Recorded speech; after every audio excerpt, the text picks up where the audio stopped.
읽도록 합니다. 하나님 말씀은 구약성경 레위기 25장 39절 말씀부터 55절까지 보시겠습니다. 레위기 25장 39절로 55절까지 한 절씩 교독으로 읽겠습니다. 너와 함께 있는 내 형제가 가난하게 되어 내게 몸이 팔리거든 너는 그를 종으로 부리지 말고 품꾼이나 동거인과 같이 함께 있게 하여 희년까지 너를 섬기게 하라. 그때에는 그와 그의 자녀가 함께 내게서 떠나 그의 가족과 그의 조상의 기업으로 돌아가게 하라. 그들은 내가 애굽 땅에서 인도하여 낸 내 종들이니 종으로 팔지 말 것이라.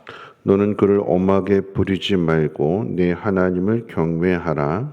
내 종은 남녀를 막론하고 내 사방 이방인 중에서 취할지니 남녀 종은 이런 자 중에서 사올 것이며 또 너희 중에 거류하는 동거인들의 자녀 중에서도 너희가 사올 수 있고 또 그들이 너희와 함께 있어서 너희 땅에서 가정을 이룬 자들 중에서도 그리 할 수 있은즉 그들이 너희의 소유가 될지니라. 너희는 그들을 너희 후손에게 기업으로 주어 소유가 되게 할 것이라.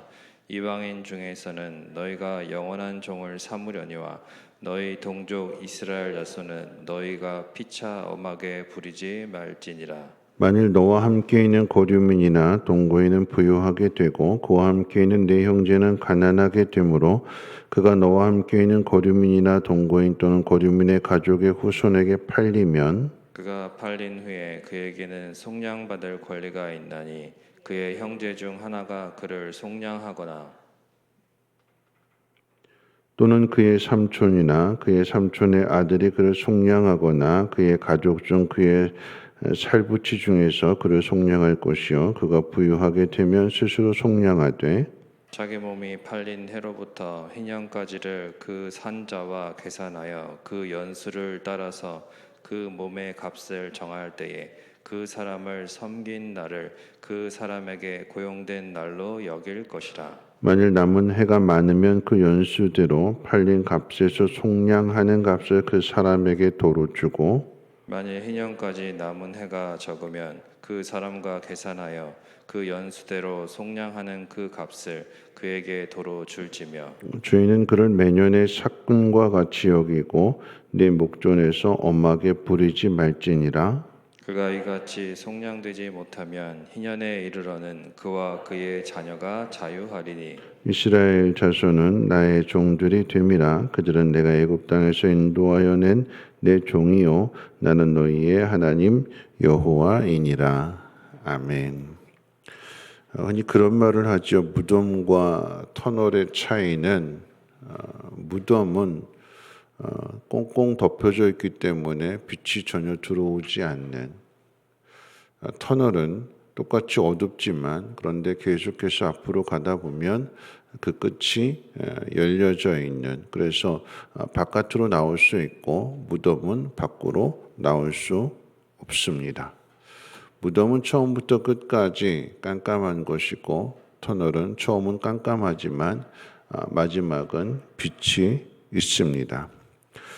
이스라엘 백성은 애굽의 노예 생활 중에 있다가 그때는 무덤과 같은 그런 깜깜함이었죠.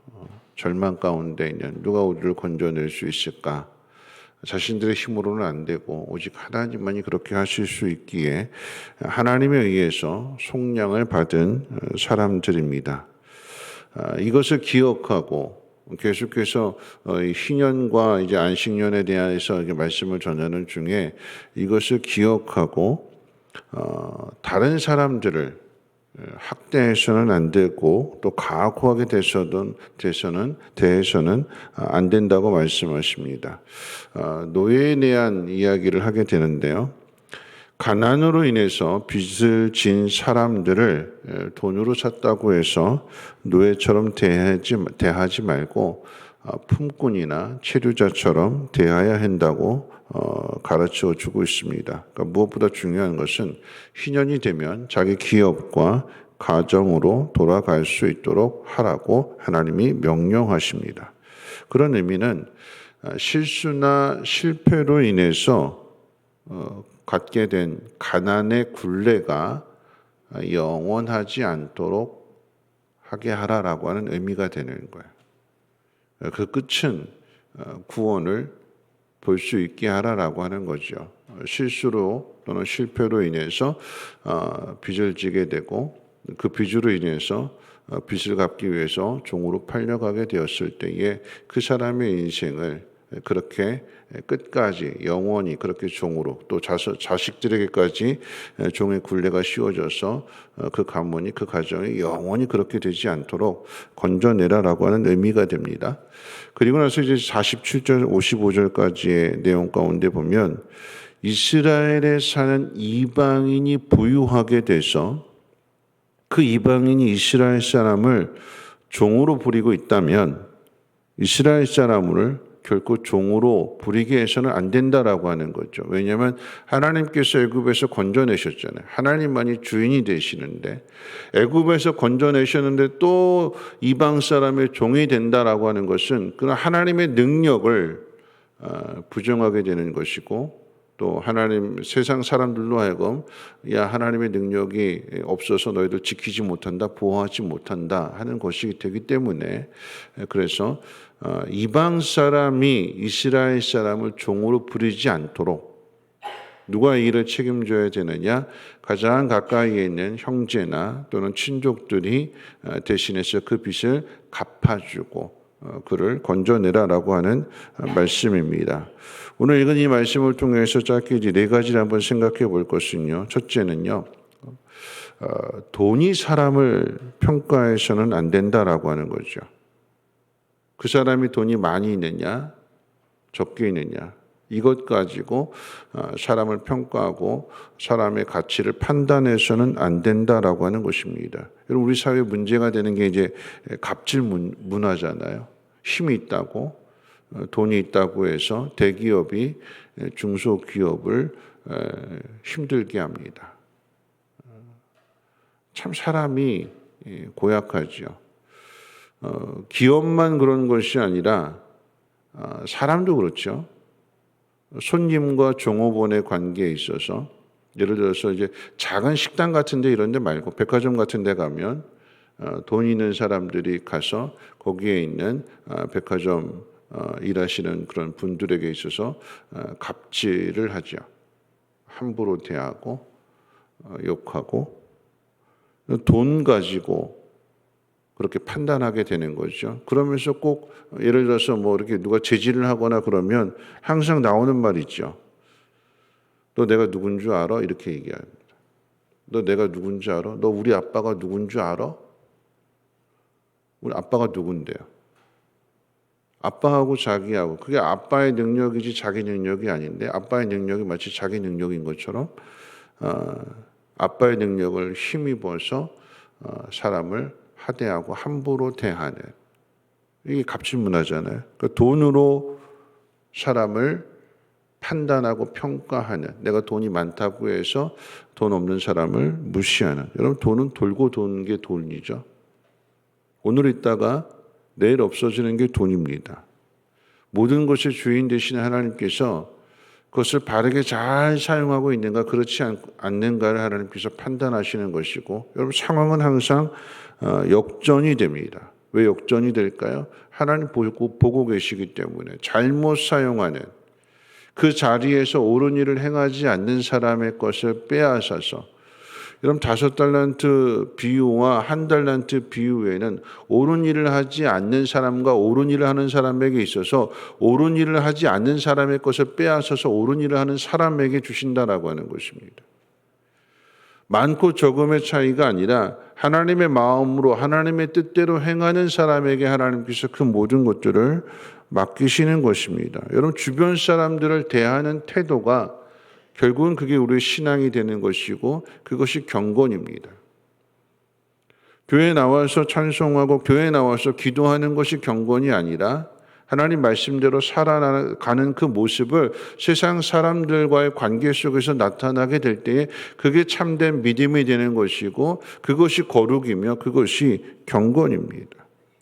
또 두 번째 생각해 볼 것은 우리의 실수와 실패로 인해서 우리의 삶이 무너질지라도 오늘 이 25장의 내용은 희년이 있다라고 하는 얘기예요.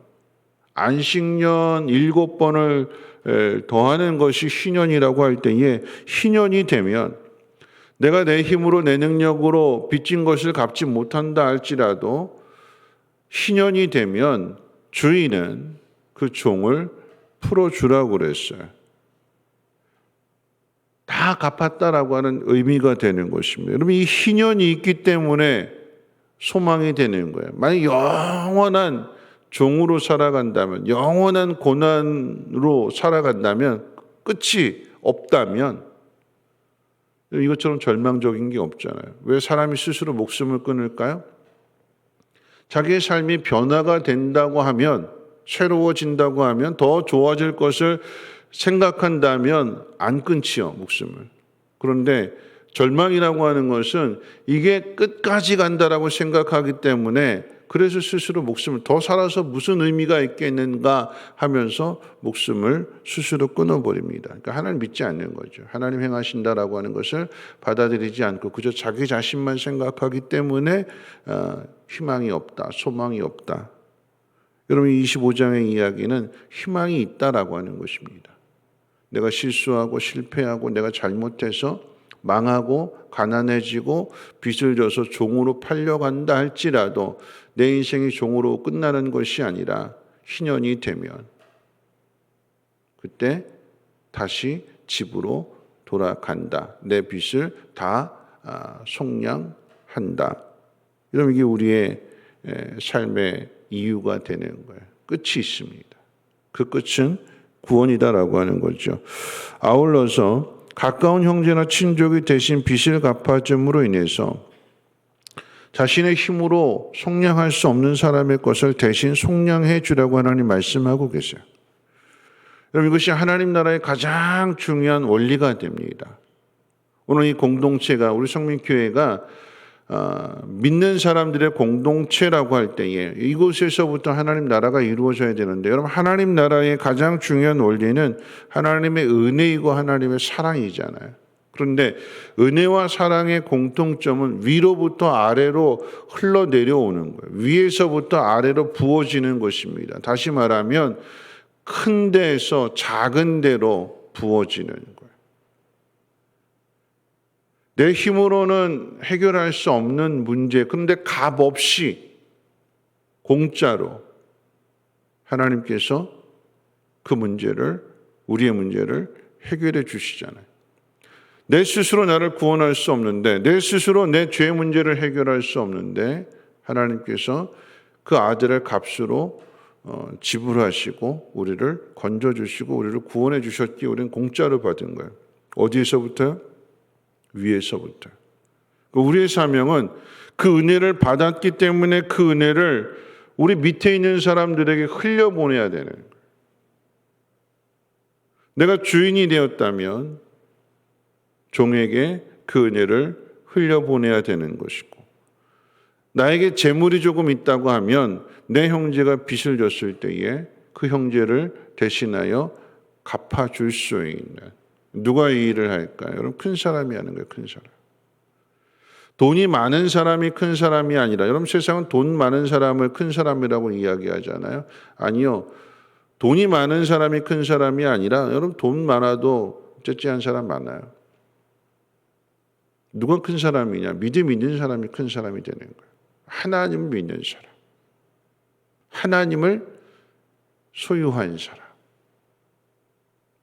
하나님이 크시기 때문에 그 크신 하나님의 사랑을, 그 크신 하나님의 은혜를 세상 사람들에게 나누게 되는 거죠. 여러분 기억하십시오. 위에서부터 내려오는 거예요. 내가 하나님 믿는다라고 하는 것은 그리고 하나님을 닮아간다라고 하는 것은 내가 큰 사람이 되어야 되는 것이고 큰 마음이 되어서 그렇지 못한 사람들을 긍휼히 여기고 그들을 도와줄 수 있는 그래서 하나가 될 수 있는 마지막이죠. 하나님 구원의 은혜를 입은 사람은 하나님의 은혜를 나타내야 되는 것입니다. 은혜를 받았기 때문에 그 받은 은혜를 베풀어야 되고 나누어져야 됩니다. 구원받았기 때문에 구원해야 되는 것입니다. 다시 말씀드리지만 하나님은 우리를 죄인된 애굽에서 건져낸 사단의 그 올무에서 건져낸 하나님의 은혜로 우리는 자유하게 되었고 하나님의 자녀가 되었고 하나님의 백성이 되었습니다. 이 사실을 믿는다라고 하면 그리고 이것을 확신한다고 하면 그렇지 못한 사람들이 그 인생이 무덤으로 끝나는 것이 아니라 죽음을 통해서 영원한 하나님 나라로 들어갈 수 있는 더 좋은 곳으로 갈 수 있도록 지금은 고난이지만 이 고난의 끝에 반드시 하나님의 구원이 있음을 우리가 믿고 또한 그러한 사실들을 많은 사람들에게 전함으로 인하여서 모두가 다 하나님 나라에 들어갈 수 있는 은혜가 있으시기를 주님의 이름으로 축원을 드립니다. 우리에게 주어진 이 삶의 모든 환경들 그 끝은 분명하게 있습니다. 이 사실을 믿으시고 믿는 자답게 어려운 사람들을 잘 돌아보시고 건져낼 수 있는 복 있는 사람들 되시기를 주님의 이름으로 축원을 드립니다. 우리 찬송가 516장 함께 찬송하시고 기도하도록 하겠습니다.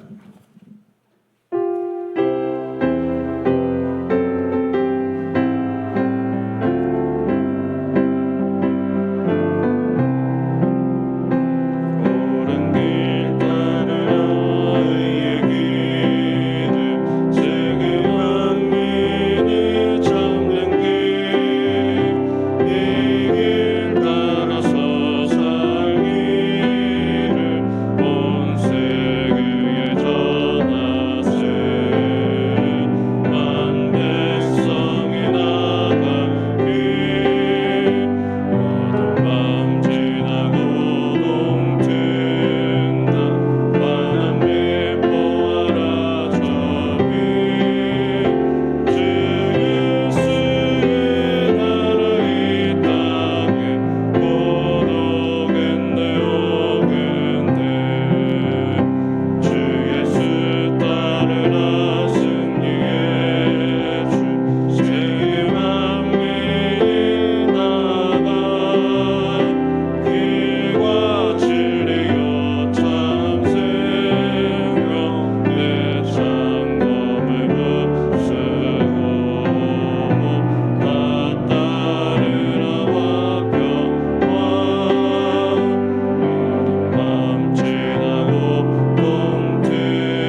기도하시기 전에 먼저 광고 말씀드리면 한양수 집사님 발인 예배 가실 분들은 5시 50분에 교회에서 출발하도록 하겠습니다.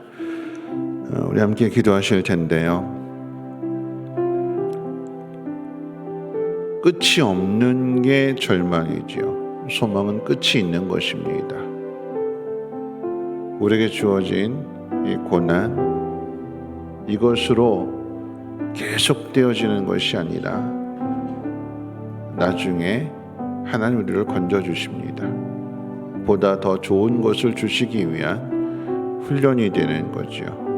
여러분, 그 속에서 우리가 해야 될 일들은 은혜 받았기 때문에 은혜를 베풀어야 됩니다. 위로부터 오는 거라고 그랬어요. 누가 은혜를 주느냐? 이 은혜가 낮은 곳에 있는 사람들에게 잘 흘러갈 수 있도록, 어렵고 힘든 사람들에게 하나님의 마음을, 하나님의 사랑을 잘 전하여서 그들이 그 굴레에서 벗어날 수 있도록, 그들도 참된 자유와 기쁨을 얻을 수 있도록 이 모든 사명을 우리가 잘 감당해야 되는 것입니다. 참된 경건은 세상 사람들과의 관계 속에서 하나님의 거룩하심을 나타내는 것이, 그것이 경건입니다. 하나님, 코로나로 인해서 또 폭우로 인해서 또 때로는 슬픔으로 인해서 장례 같은 경우, 그럴 때 우리가 위로해주고 서로 도와주고 함께 하나님의 뜻을 이루어갈 수 있도록 하나님 우리에게 지혜롭게 하시고 하나님으로 충만하게 해달라고 함께 통성으로 하나님 앞에 기도합니다. 거룩하신 하나님, 감사합니다. 오늘도 하나님 말씀을 듣고 하루를 시작하게 될 때에 하나님 끝이 있음을 알게 하옵소서. 하나님, 그 마지막은 하나님의 구원인 것을 하나님 깨달을 수 있도록 은혜 베풀어 주시고, 그래서 낙심하지 않게 하시고 하나님을 믿는 믿음으로 살아가게 도와주시옵소서. 부족하고 연약하지만 하나님, 그런 우리를 긍휼히 여겨주시고 자녀 삼아주시고 우리에게 복 주시기를 원하시는 하나님의 사랑을 하나님 깊이 깨달아 알게 하시고, 우리보다 더 어려운 사람들을 돌아보게 하시고 책임질 수 있는 능력이 있는 종들에게 도와주시옵소서. 하나님의 마음을 알게 하시고 하나님의 사랑을, 하나님의 능력을 깨달아 알게 하셔서 하나님, 그 마음을 잘 전하기를 원합니다. 하나님, 돈으로 사람 판단하지 않게 하시고 실수한 일들, 실패한 일들 하나님, 그것으로 영혼이 속박하지 않게 하시고 하나님, 자유를 줄 수 있도록 용서하고 또 긍휼을 베풀 수 있는 우리 모두가 되게 도와주시옵소서. 겸손히 오늘도 하나님의 뜻 가운데 무릎 꿇게 하시고 하나님의 뜻을 깨달았을진데 그 뜻대로 행하고자 다짐하고 결단할 수 있는 우리가 되게 하시고, 우리가 다짐한 것들 우리 힘으로 할 수 없습니다. 하나님 도와주셔야 됩니다. 하나님의 영으로 충만하게 채워주셔서 낙심하지 않게 하시고 두려워하지 않게 하시고 믿음 안에서 잘 감당할 수 있도록 하나님 힘주시고 능력 주시옵소서. 주만 바라보게 하시고 승리하게 하옵소서.